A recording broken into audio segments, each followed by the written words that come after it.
Continue చేద్దాం. మనతో పాటు ఆన్లైన్ లో జాయిన్ అవుతున్నారు పీటర్ రఘుముద్రి అండ్ అనిల్. ఒకసారి పీటర్ దగ్గరికి వెళ్ళే ప్రయత్నం చేస్తున్నాను.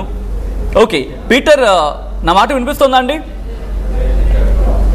వినపడుతుందండి. రైట్ పీటర్, ఎందుకు క్రైస్తవ సంఘాల నుంచి ఈ అంశంలో ఎందుకు రియాక్షన్ రావటం లేదు అనే ఫస్ట్ క్వశ్చన్ రైజ్ అవుతుంది. ఎందుకంటే ఇక్కడ బ్రాహ్మణ సంఘాలు లేకపోతే ఎంఆర్పిఎస్, ఇన్ఫాక్ట్ ఎంఆర్పిఎస్ వ్యవస్థాపక అధ్యక్షులు మందకృష్ణ మాది క్వశ్చన్ రైజ్ చేసిన తర్వాత ఇప్పుడు హీటెడ్ డిబేట్కి వెళ్ళింది. బట్ అంతకన్నా ముందు ఉంది, ఆ చర్చలో అయితే ఉంది, కానీ ఇక డిబేటబుల్గా వెళ్ళేంత ఎందుకు వెళ్ళలేకపోయింది, క్రైస్తవ సంఘాలు ఎందుకు దీని మీద మాట్లాడలేకపోయాయి అనేది మీ రియాక్షన్? మనము మొదటిగా చూస్తే అండి, మందకృష్ణ మాదిగ గారు మనం చూస్తూ ఉంటే క్రైస్తవ పక్షాన ఎక్కడ కూడా ఆయన మాట్లాడినట్టుగానో లేదా క్రైస్తవుల పక్షాన గలం విప్పినట్టుగా ఎక్కడ కూడా ఆయన కనపడలేదండి.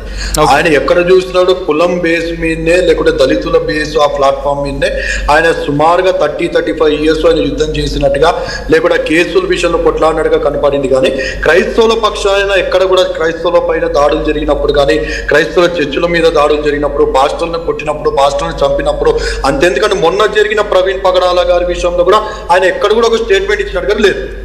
సో బహుశా ఆ విషయంలో క్రిస్టియానిటీ ఎక్కడైనా ఆగి ఉండొచ్చు లేకుంటే మాట్లాడకుండా ఉండొచ్చేమో అని చెప్పి నేను అనుకుంటాను.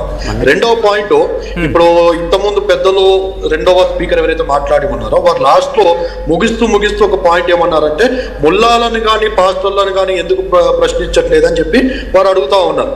ముల్లాలను పాస్టర్లను ప్రశ్నించడానికి వాళ్ళు ఎవరినైనా అనగదొక్కుతా ఉన్నారా, లేదా వాళ్ళు ఏమన్నా ఆధిపత్యాన్ని చెల్లిస్తా ఉన్నారా, లేకుంటే వాళ్ళదేమన్నా ఇక్కడ ఇండియా మొత్తంలో ఎక్కడైనా మెజారిటీ ఉందా, వాళ్ళు ప్రశ్నించడానికి ఆ రీజన్స్ ఏంటనేది వారు నేను అడుగుతా ఉన్నాను.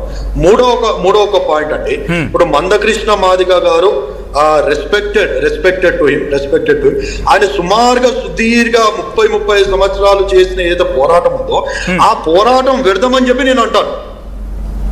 ఈ 30-35 సంవత్సరాలు చేసిన పోరాటము వ్యర్థమని చెప్పి నేను అంటాను. ఎందుకనంటే ఇప్పుడు ఎస్సీ ఏదైతే దళితుల ఆ రిజర్వేషన్ల కోసము లేకుంటే దళిత హోదా ఇవ్వాలని చెప్పి మీరు చేసిన పోరాటము రేపన్నాడు ఒకవేళ దళిత హోదా వచ్చింది అనుకోండి, ఆ రిజర్వేషన్ వచ్చింది అనుకోండి, ప్రభుత్వం ఎక్కడైనా రిజర్వేషన్స్ రిలీజ్ చేస్తారా?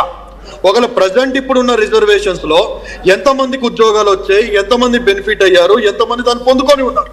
సో దానికోసం సుమారుగా 30-35 సంవత్సరాల నుంచి యుద్ధం చేసి ఇంకానూ రానున్న కాలంలో యుద్ధం చేస్తే ఏం లాభం అంటారు. దానికి నేను ఒక సొల్యూషన్ ఏమంటానంటే, క్రైస్తవులు ఎంతమంది అయితే ఇప్పుడు ఈ దళితుల్లో ఉన్న వారు క్రైస్తవ్యాన్ని తీసుకున్నారో వారు స్టిల్ మాకు ఎస్సీ రిజర్వేషన్ కావాలని చెప్పి పోరాటం చేయడం ఎందుకు, గవర్నమెంట్ అడగడం ఎందుకు? గవర్నమెంట్ మనకు ఒక ఆర్డర్స్ ఇచ్చింది ఏంటి, నువ్వు క్రైస్తవ్యాన్ని తీసుకుంటే నీకు బీసీసీ ఇస్తా అని చెప్పి అంటా ఉన్నాం.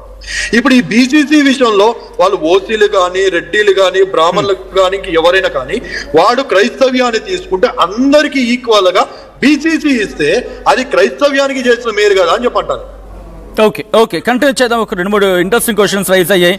ఒకసారి అనిల్ దగ్గరికి వెళ్ళే ప్రయత్నం చేస్తున్నాను. అనిల్, ఇక్కడ రైజ్ అవుతున్న క్వశ్చన్ ఏంటంటే కనుక క్రైస్తవ విషయం వచ్చినప్పుడు మరి ముఖ్యంగా ఇక్కడ కూడా కన్వర్షన్స్ ఉన్నాయి కదా, ఆ కన్వర్షన్స్ వచ్చిన క్రమంలో అక్కడ ఎందుకు ప్రశ్నలు ఏమైనా అనేది మీ సమాధానం దీనికి?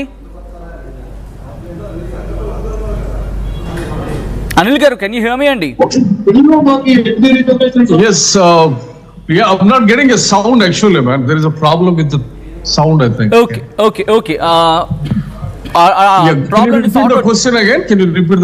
అనిల్, ఏం లేదు, ఇక్కడ రైజ్ అవుతున్న క్వశ్చన్ ఏంటంటే కన్వర్షన్స్ ఉన్నాయి, అది కేవలం ఒక కులం నుంచో లేకపోతే ఒక్కొక్క ప్రాంతం నుంచో కాదు, మీకు వేరే ప్రాంతాల నుంచి ఉన్నాయి, వేరే కులాల నుంచి ఉన్నాయి, అగ్రకులాల నుంచి ఉన్నాయి, అండ్ అలా దళితుల నుంచి ఉన్నాయి. ఎక్కడైనా అసలు అగ్రకులము దళితులు అనే మాట పక్కన పెడితే కనుక ప్రతి కులం నుంచి కన్వర్షన్స్ ఉన్నాయి. బట్ ఎందుకు ఇప్పుడు రైజ్ అవుతోంది? అండ్ మీ దగ్గర స్టార్ట్ అయిన ఇష్యూ ఇది మిగిలిన కులాలని పాయింట్అవుట్ చేసేంత వరకు వెళ్ళిపోయింది. సో ఏంటి, ఎందుకు ఇక్కడ దీని మీద అసలు మీ నుంచి రియాక్షన్స్ ఉండట్లేదు అనేది వస్తున్న ఫస్ట్ క్వశ్చన్ కదా? డెఫినెట్గా అండి, కన్వర్జన్స్ అన్ని కులాల నుండి, అన్ని మతాల నుండి, అన్ని ప్రాంతాలు, దేశాల నుండి కన్వర్ట్ అయిపోతా ఉన్నారు. అది ఆపేటువంటి శక్తి ఎవరికి లేకుండా అయిపోయింది.